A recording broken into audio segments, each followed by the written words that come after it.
What happens when you spend years pretending you don't need anything from anyone? Society calls you independent. Your friends call you the chill one. But psychology calls it self-abandonment. Today, we need to talk about the dark reality of being the low-maintenance friend. Sit with that for a moment. Low maintenance. It's a term we usually reserve for cars or houseplants, not human beings with complex emotional landscapes. Yet, in our modern culture, being labelled low maintenance is often worn like a badge of honour.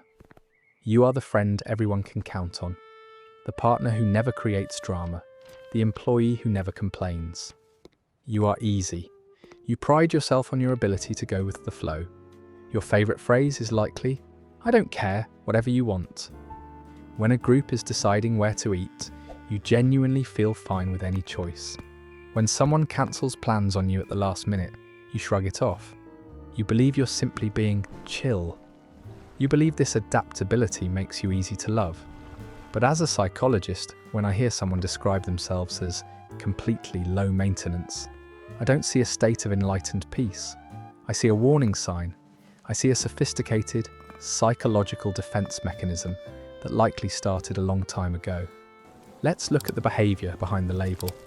If you are this person, you are likely an expert at anticipating other people's needs, yet you find it almost impossible to articulate your own. In fact, if you're honest with yourself, you might not even know what your needs are anymore. When you say, "I'm fine," before anyone even has a chance to ask how you aren't expressing true contentment. You are sending a message that says, "I am not a ganhnung. Please don't worry about me. My presence will not require anything from you." This is the central lie of being chill. It is not a preference, it is a negotiation for safety. You have subconsciously agreed to shrink yourself, to occupy as little space as possible in order to guarantee that you won't be rejected, criticized, or abandoned. You have traded your authenticity for attachment. The tragedy is that this defense mechanism works too well. Societal validation rains down upon you. People tell you how great you are because you require so little emotional labor from them. But while you're being praised for your invisibility, who is truly seeing you? If you spend your entire life being the one who's always okay, then you're never giving anyone the chance to hold you when you're broken. You are performing a character of self-sufficiency while your true self is slowly starving for connection in the shadows. This isn't maturity. It is a slow, silent erosion of your identity. You are becoming a ghost in your own life.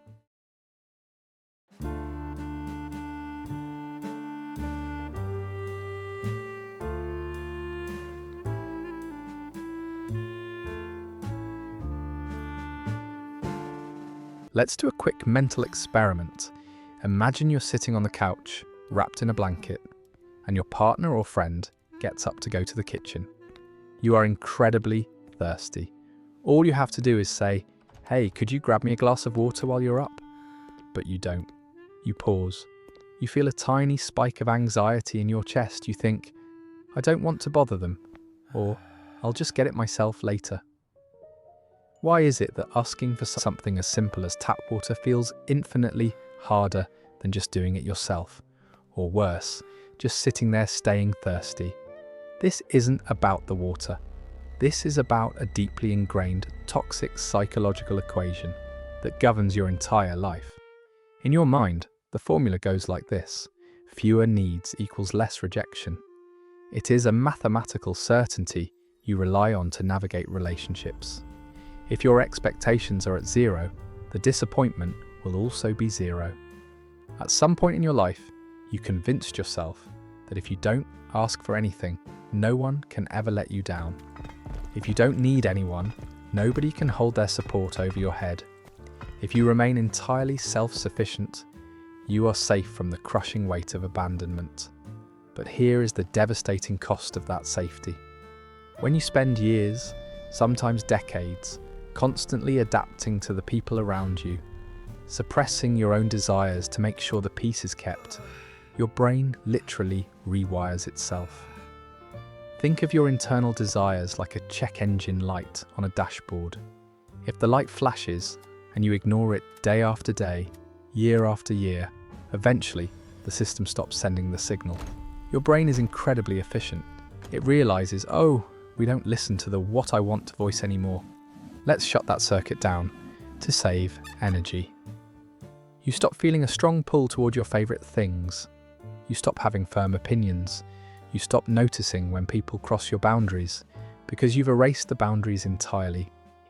This is why if you were sitting in a quiet therapy room and a psychologist looked you in the eye and asked a seemingly simple question, what do you actually want? Your mind would likely go completely blank. You might even feel a sudden wave of panic, a tightening in your throat. You know exactly what your partner wants. You know what your boss wants. You know what your family expects. But what do you want? You have no idea. Psychologists call this self-alienation. You have spent so much time observing the emotional weather of everyone else in the room that you have become a total stranger to your own soul. You no longer know what you genuinely like, what you deeply hate, or where your true identity even begins. You mistake your lack of preference for being easygoing, but it is actually emotional numbness. You aren't going with the flow, you're just numb to the current. You have mastered the art of being a chameleon. You pour yourself into whatever container the people around you provide, shape-shifting to become the perfect listener, the frictionless companion. You thought that by requiring nothing, you were building an impenetrable shield against pain. But the truth is, denying your needs didn't protect you from getting hurt. It just erased you. You didn't find safety, you just became an empty shell, waiting for someone else to tell you who you need to be today. And while you think this makes you the easiest person in the world to love, it is actually setting the stage for the destruction of the very relationships you are trying so hard to protect. Let's take a turn here. Prepare yourself, because this is where the truth gets a bit uncomfortable, and we need to shatter an illusion you've likely held onto for most of your life. You look in the mirror and you see a fiercely independent person. You see a survivor, someone who handles their own baggage, pays their own emotional debts, and never inconveniences the room. But what if I told you that this specific brand of independence isn't a strength at all? What if your low-maintenance persona is actually toxic? What if being the person who needs nobody is in reality a deeply selfish act of emotional avoidance? Think about the last time someone tried to genuinely care for you. Maybe a friend bought you a thoughtful, unexpected gift. Or maybe you were overwhelmed and your partner offered to take over your responsibilities for the day. What was your immediate, visceral reaction? If you were truly a low-maintenance person, your first reaction wasn't warm gratitude. It was panic. It was a sudden, heavy wave of guilt. Your immediate reflex was likely to say, "Oh, you really shouldn't have," or to instantly start calculating how you can repay the favor so the invisible scales are balanced again. You are fundamentally, biologically uncomfortable with being on the receiving end of grace. When someone actively tries to support you, your brain, which has been hardwired for extreme self-reliance, doesn't process their action as pure affection. It processes it as a threat. Your nervous system interprets their care as an incoming debt, a loss of control, or a hidden agenda. You subconsciously wonder, what do they want from me in return? When is the other shoe going to drop? You are so terrified of strings being attached that you refuse to let anyone tie themselves to you. And this is exactly where your independence becomes a weapon against the people who actually love you. We are socially conditioned to believe that being needy is a burden. But intimacy, true, deep, sustainable human connection, requires a fundamental exchange of vulnerabilities. It is a two-way street of needing and being needed. When you refuse to let anyone help you, when you process every crisis alone and only present the perfectly resolved, smiling, unbothered version of yourself to the world, you aren't protecting your loved ones. You are shutting them out. You are building an invisible, impenetrable wall of competence around yourself. By never asking for support, you are essentially looking at your partner, your best friends, and your family, and saying, I am entirely self-sufficient, which means your role in my life is completely obsolete. You rob them of the profound human joy of being of service to someone they love. You make them feel useless. You think you're being the perfect, undemanding companion, but a relationship where only one person is allowed to be the caregiver is not a partnership. It is a performance. You have created a cruel, unspoken contract that dictates, I will never ask anything of you, and in exchange, you must never force me to open up. This isn't independence.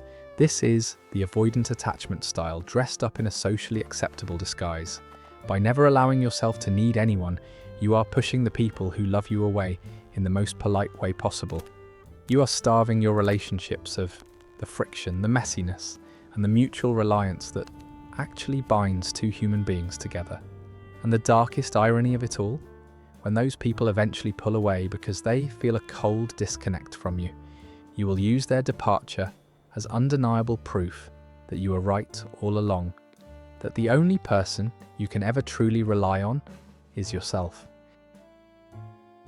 Why is it that the most easygoing, accommodating, low-maintenance people almost always end up in the most emotionally draining, one-sided relationships?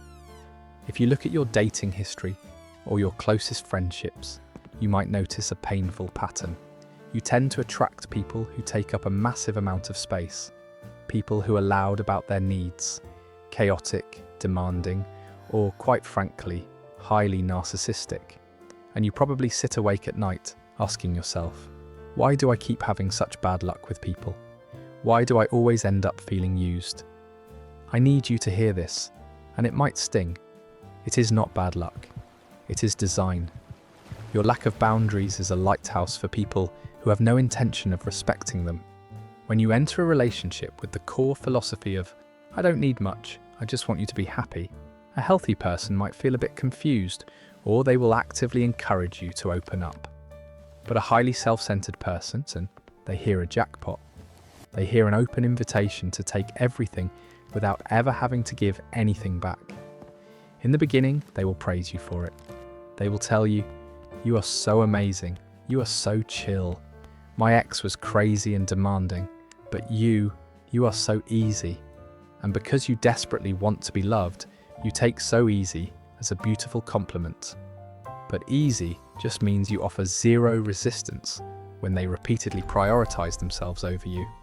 But let's go deeper, because there is an even darker psychological reason you stay in these dynamics. It is the illusion of home. Why are you continually drawn to people who are emotionally unavailable, cold or dismissive? Because to your subconscious mind, that coldness feels intensely familiar. If you have spent your early life not expecting to be cared for, then meeting someone who actually wants to care for you feels terrifying and alien. Your brain doesn't know what to do with genuine affection. It feels like a trap. However, when you meet someone who ignores your emotional needs, your brain instantly recognizes that environment. It says, I know how to survive here. I know how to be the giver. I know how to earn love in this dynamic. You confuse familiarity with safety. You choose the devil you know over the terrifying vulnerability of being truly loved and seen. You call it a spark or intense chemistry, but often it is just your unhealed trauma recognizing their trauma. And so, the toxic cycle begins. You pour all your energy into being the perfect low-maintenance partner. You give endlessly, you forgive instantly, you accept the bare minimum, and you constantly twist yourself into knots trying to prove that you are worthy of the love they are withholding. But human beings are not designed to run on empty forever. You can only pour from a dry well for so long before the well collapses. Underneath your calm, agreeable exterior, a ticking time bomb of resentment is quietly counting down. It is in the heavy sigh when you clean up their mess again.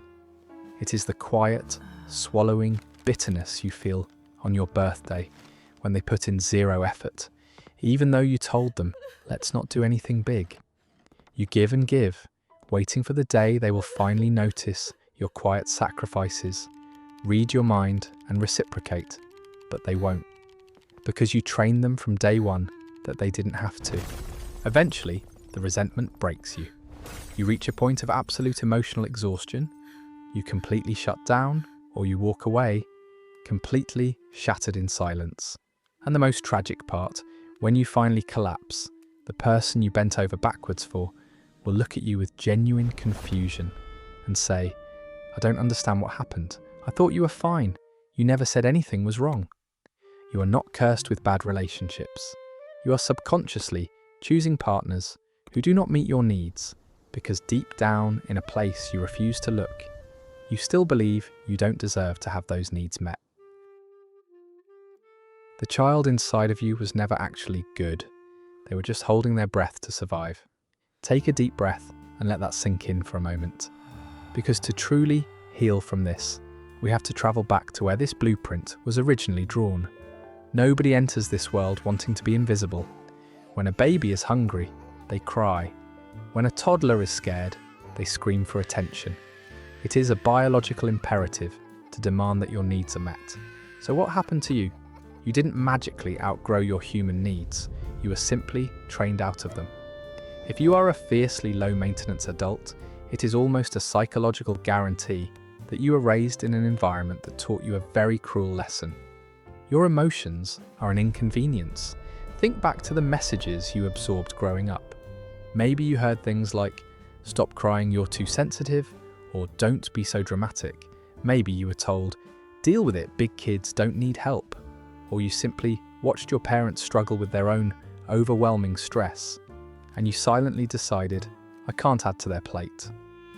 Whether it was overt emotional neglect or just parents who were completely drained by their own lives, the message your developing brain received was identical.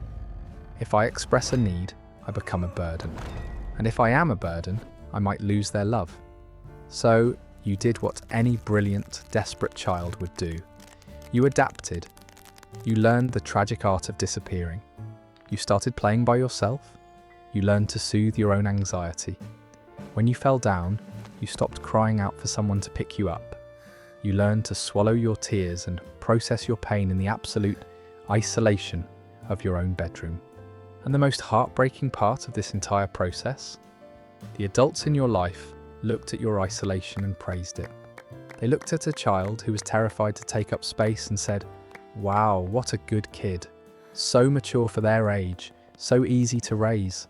But you weren't mature. You were just engaged in a high-stakes survival strategy. You were fundamentally linking your worth as a human being to your ability to be completely unproblematic. You learned to confuse being convenient with being loved. This trauma, and yes, emotional neglect is a trauma, creates a ghost that follows you into adulthood. It is the ghost of the good child. It whispers in your ear every time you want to ask for a favor. It is the voice that tells you, even when you're sick, heartbroken, or completely overwhelmed by life, to just smile and say, "I'll figure it out."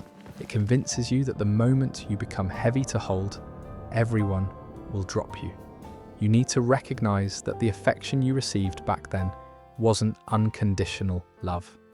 It was a conditional reward for your silence. It was a trophy for your self-sacrifice.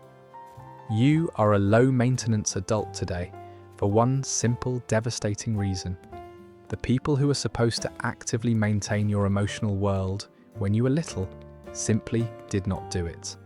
You learned to require nothing because asking for something and getting nothing in return hurt far too much. So how do we break this cycle? How do you unlearn a survival mechanism that has been protecting you your entire life? The first step is redefining what healing actually looks like. A lot of low-maintenance people are terrified of changing because they think healing means swinging to the opposite extreme, becoming completely dependent, overly demanding, or expecting other people to constantly manage their emotions. But that isn't healing. An emotionally mature person isn't someone who never needs anyone. It is someone who can be highly self-reliant when necessary, but who is also secure enough to be vulnerable, to ask for support, and to fundamentally believe that saying "I need you" does not make them a burden. To get there, You have to do something that is going to feel incredibly uncomfortable at first. You have to start practicing what I call micro-high maintenance behaviors. And more importantly, you have to learn to tolerate the guilt of receiving. The next time a friend asks where you want to eat, do not automatically say, "Whatever you want, I'm easy." Pause, actually check in with your own body, find a preference, and name it. When someone offers to help you with a task, say, "Thank you," and let them do it, without immediately scanning the room for a way to repay the favor. You have to sit in that physiological discomfort. You have to let your nervous system realize that you asked for something, you took up space, you received care, and the world did not end. The people who truly love you did not abandon you. I want to leave you with this final thought. Your value as a human being is not, and has never been, measured by how convenient you are to the people around you. You were not put on this earth to simply be a frictionless object, easy to manage and easy to ignore. You are allowed to have desires, you are allowed to have strict boundaries, you are allowed to be a little messy, a little complicated, and completely human. It is time to stop auditioning for the role of the perfect, unbothered side character in everyone else's story and finally step into the center of your own life. You deserve to be seen, not just for what you can quietly endure, but for exactly who you are. If this video felt like someone was reading a page out of your own diary, I want to hear from you. Tell me in the comments below, what was the exact moment you realized your low-maintenance personality was actually just you hiding your needs? Let's talk about it down there. And if you are ready to keep diving deep into the psychology of human behavior and self-discovery, make sure to hit that subscribe button right now. We have a lot more truth to unpack together. Take care of yourself, and I'll see you in the next one.